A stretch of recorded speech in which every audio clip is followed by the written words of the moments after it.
ভালোবাসার মানুষকে হারিয়ে ফেলেছেন কখনো? ফেলেছেন না? আমিও ফেলেছি। যাকে পেলে ভেবেছিলেন নিজের বেস্ট ভার্সনটা হওয়ার চেষ্টা করব, সে ঘোস্ট করে দিয়েছে। আরে আমাকেও করেছে। কথা বলার ইন্টারেস্টটা ঠিক যেদিন থেকে একতরফা হয়ে যাচ্ছিল, সেদিনও যদি জানতে পারতাম, তাহলে হয়তো একটু বেশি এফোর্ট দিয়ে তাকে রেখে দেওয়ার চেষ্টা করতাম। যাকে যা হয়েছে হয়েছে। এই কথাটাও কতবার বলেছি না আমরা?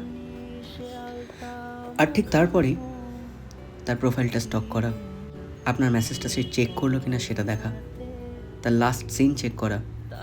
যাই হোক, আপনি তার থেকে অনেক ভালো ডিজার্ভ করেন। ও, এটাও জানেন?